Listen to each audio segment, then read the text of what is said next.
Hello and welcome to Health Professional Radio. I'm your host, Neil Howard. Thank you so much for joining us for another segment. We're going to be speaking with Dr. Jack DiPalma in this segment. He's a gastroenterologist at the University of South Alabama College of Medicine and also medical director for Braintree Laboratories. He's here to discuss colon cancer, some of the risk factors, colonoscopies, some of the barriers that people face that prevent them from getting a colonoscopy, and a little bit about alternative colonoscopy preparations. A lot to talk about in a short period of time. Let's jump right in. Hello, Dr. DiPalma. How are you? I'm very well. It's nice to join you. Well, April is National Cancer Control Month. Colonoscopies, why are they so important and who should be getting them? Well, colon cancer is of national health importance, and colonoscopy is the most common detection method for colorectal cancer, a leading cause of cancer-related deaths. That can be managed more effectively with screening. Colonoscopy is considered the gold standard of colorectal cancer screening methods because not only can it view the entire colon, you can detect and remove the polyps that are the precursor lesions for colon cancer. Are polyps normally present when you do a colonoscopy? Is that something that you can pretty much guarantee you're going to find? No.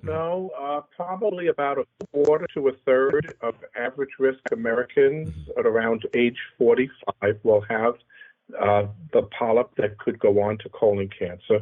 So that's the reason we begin screening for average risk people at age 45. People who are at higher risk may need to be started earlier, and they need to talk to the healthcare provider. Oh.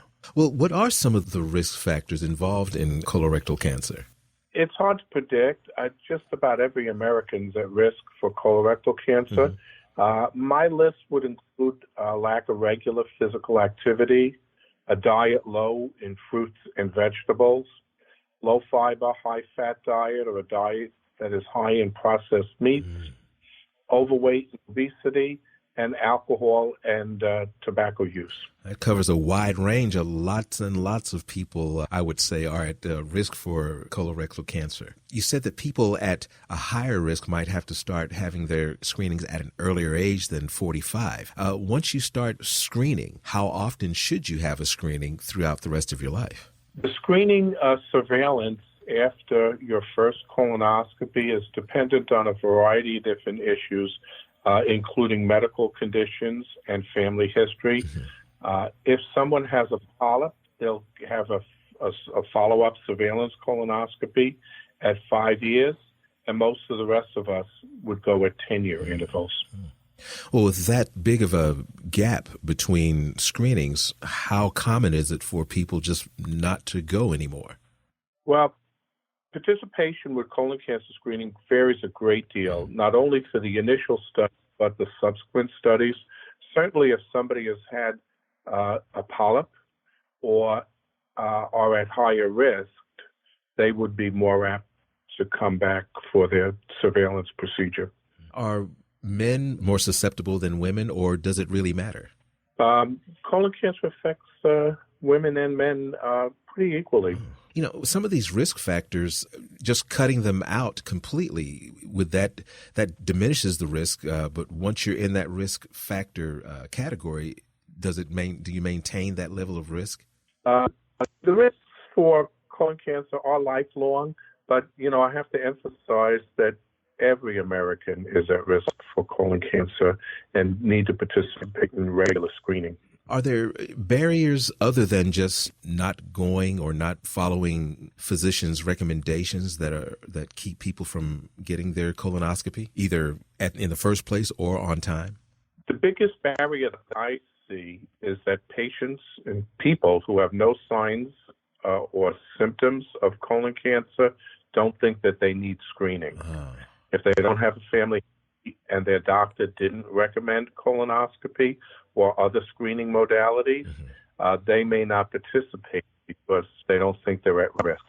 So just being asymptomatic is not a sign of smooth sailing. You need to be screened at certain intervals if you are at risk, regardless, right? Well, as doctors, we need to help our patients understand the importance of the screenings, whether it's a primary care doctor or a specialist. We have to look out for signs in our patients, but especially those who are 45 and up, getting screenings even if they have no symptoms. Now, that's a pretty easy conversation to have, wouldn't you say, as a physician? It's not hard to get people on board. That's correct. It's not hard to get people on board, and sometimes all it takes is the recommendation from the physician. When one is going to get a colonoscopy, I mean, you talk about seeing the entire colon. Obviously, it's invasive. What type of prep is involved with that? Well, we're speaking about barriers. One of the barriers is that people find the cleansing preparations unpleasant. And when we talk to people who participate in colonoscopy, that's probably the number one issue that they bring up that may be a barrier to screening. What's exciting is that there's other options that are available.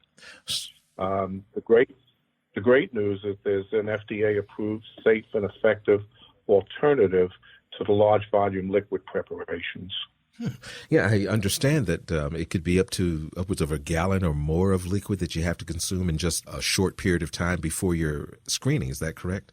Yes, that's correct. This large volume of liquid preparation solutions can prevent patients from adequately completing it and leaving an inadequate environment for the examination of the colon. So this new preparation, an alternative, is using tablets, and it's a welcome addition for successful preparations. So what are these tablets called? Well, the newest one is called SUTAB. It is a split-dose 2-day regimen. Patients take a total of 24 tablets. They'll take the tablets with water in 2 doses of 12 tablets each. These 12 tablets, what are they made of? Huge amounts of fiber or what?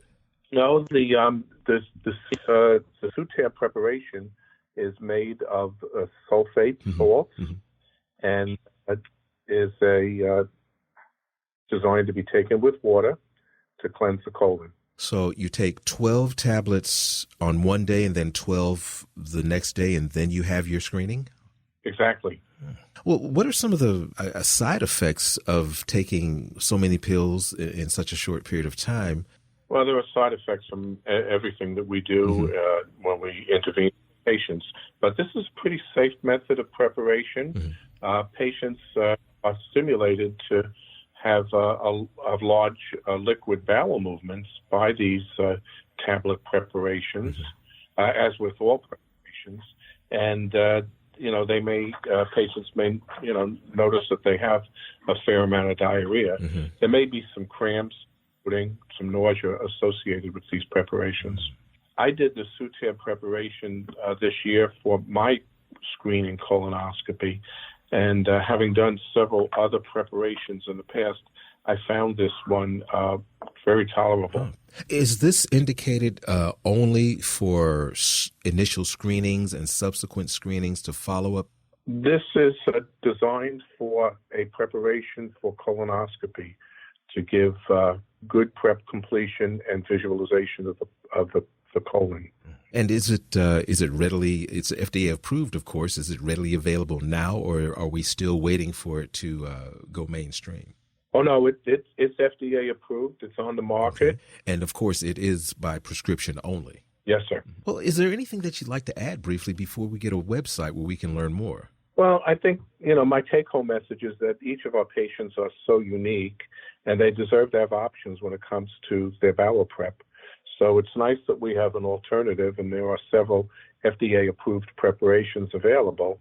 And, if I'm talking to providers, talk to your patients about what's preventing them from getting this important screening and help them understand their options. And a website where we can learn more about SUTAB.